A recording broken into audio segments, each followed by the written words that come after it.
पढ़ेंगे लंग लकार भूतकाल। इसके पहले हमने आपको लट लकार वर्तमान काल के विषय में पढ़ाया है। वर्तमान काल में आपने देखा कि कैसे अनुवाद होता है, और फिर उसके बाद हमने आपको भविष्य काल में पढ़ाया है, जिसको संस्कृत में लिट लकार कहते हैं। और हमने आप चाहे वर्तमान काल के अनुवाद को सीखना हो या भविष्य काल के अनुवाद को सीखना हो, हमने तीनों पुरुषों और तीनों वचनों में बताया है। तो आप इसको जाकर के वीडियो यूट्यूब पर देख सकते हैं। आज हम आपको पढ़ाएंगे अनुवाद में लंग लकार भूतकाल। लकार हमने बताया था संस्कृत में होते तो 10 हैं, लेकिन मुख्य रूप से 5 होते हैं जो हमारे आपके सिलेबस में पढ़ने को मिलते हैं। देखिएगा, आज हम आपको प्रथम पुरुष के तीनों वचनों में अनुवाद करना सिखाएंगे। ठीक, अब हमने जैसे उसके पहले क्या होता है, अनुवाद करने के पहले हमें जानना है कि वाक्य हमारा किस काल किस वचन का होता है। उसके पहले संज्ञा शब्द होते हैं, रूप याद करना होता है, और फिर धातु रूप जो क्रियाएं होती हैं उसको याद करना होता है। तो धातु रूप में है क्या, क्रिया के मूल रूप को धातु कहते हैं। क्रिया के मूल रूप को धातु कहते हैं। अब क्रिया है क्या, जैसे ये लिखा ना अपठक, इसमें पठ धातु, ये पठ जो है, पठ माने पढ़ना, इसमें अत लगा तो ए आ इसमें मैच हो गया, तो जाकर के बन गया पठक। ठीक, तो ये क्रिया का मूल रूप पठ हो गया। ठीक है, अब आगे देखिएगा अनुवाद। हमने रूप इसमें लिखा है क्रिया में, इसमें पढ़ धातु का है, अपठत अपठताम अपठत अपठा अपठतम अपठत अपठम अपठाओ अपठाम। अब देखिएगा, हम आपको प्रथम बताने चल रहे हैं। जैसे दिया है अपठत अपठताम अपठन, एक वाक्य है जो बीते हुए समय का बोध कराता है। उदाहरण देखिएगा, जैसे राम किताब पढ़ चुका है,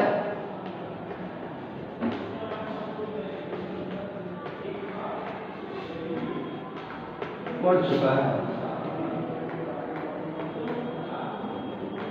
अब चुका है या है नाभिर है, चुका मतलब बीता हुआ, बीत चुका है, ये जो शब्द है। अब इसका हम बनाएंगे तो राम क्या है, एक वचन है, तो एक वचन क्या होता है, रूप रामा, हमने रामा लिख लिया है।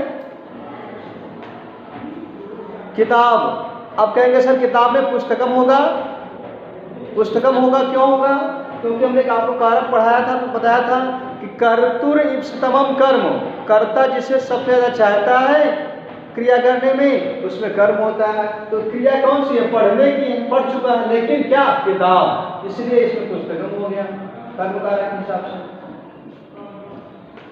रामा पुस्तकम, अब एक वचन का है तो क्रिया भी अगर होता पढ़ता है तो पठत लग गया होता, लेकिन पढ़ चुका है तो अपठत, एक वचन में हमने देखा कि एक वचन में अपठत होता है, अपठत।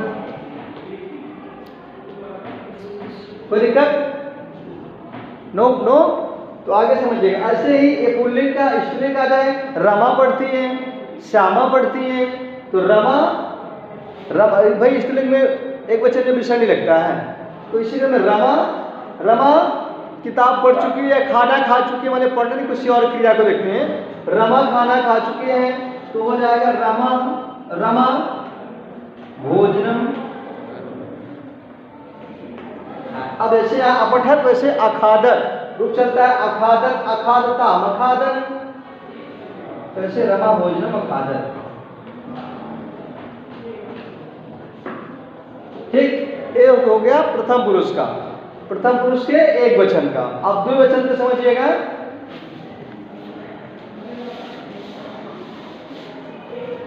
दो वचन में क्या करना है, सेम वही चीजें हैं, केवल क्रिया बदलती हैं।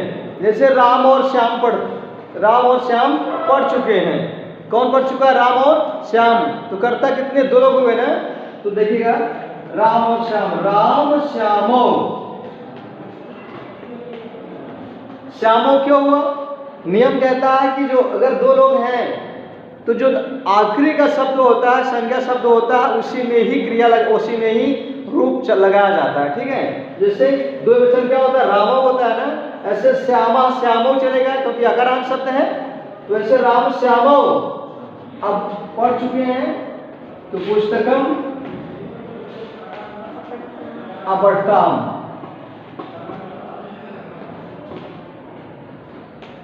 अपठताम। अब यहीं पे अगर खाना खा चुके हैं तो राम श्यामो भोजनम अखंडता हो जाएगा।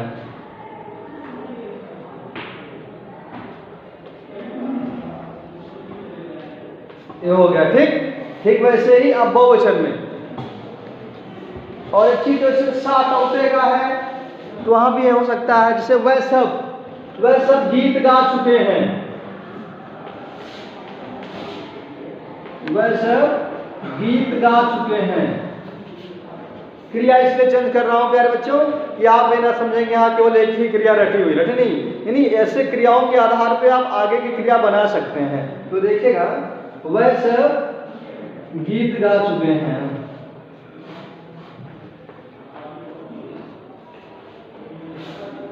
गा चुके हैं। कौन सब गीत गा चुके हैं? वह सब। हमने पढ़ा था, आया हमें समझ में आया कि भैया कर्ता हमारा क्या है? बहुवचन का है। तो वह सब की संस्कृत क्या होती है? रूप चलता है, तत् शब्द है सह तौ ते।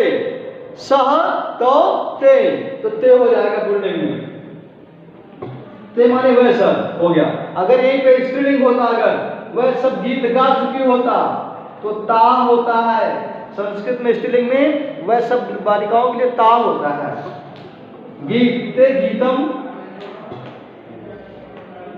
ऑब्जेक्ट में कोई परिवर्तन इसलिए नहीं हो रहा है क्योंकि जो ऑब्जेक्ट होता है वो कर्ता के अनुसार काम कर रहा है, क्योंकि कर्ता को जो काम करना चाह रहा है सब में वही कंडीशन उसकी है, इसलिए इसमें पुस्तकम या गीतम ही लगेगा। ते गीतम। अब जैसे रूप चलता है गाने का, गायत गायता गायंती, तो अभी भूतकाल में अगायत अगायताम अगायन। ते गीतम अगायन। ठीक। और पुल्लिंग में क्या, स्त्रीलिंग में क्या हो जाएगा? सेम कंडीशन, केवल यहां पे कर्ता चेंज हो गया, ता में वह सब हो गया। बाकी गीतम अगायन। कोई दिक्कत? इस प्रकार से आपका ये भूतकाल का प्रथम पुरुष तीनों वचनों में हमने आपको अनुवाद करना बताया। प्यारे बच्चों, इसका आप अभ्यास करिए और आगामी परीक्षा में बेहतर से बेहतर परफॉर्मेंस के साथ अपनी कक्षा और अपने विद्यालय का नाम ऊंचा करिए। नमः संस्कृताय, नमो नमः।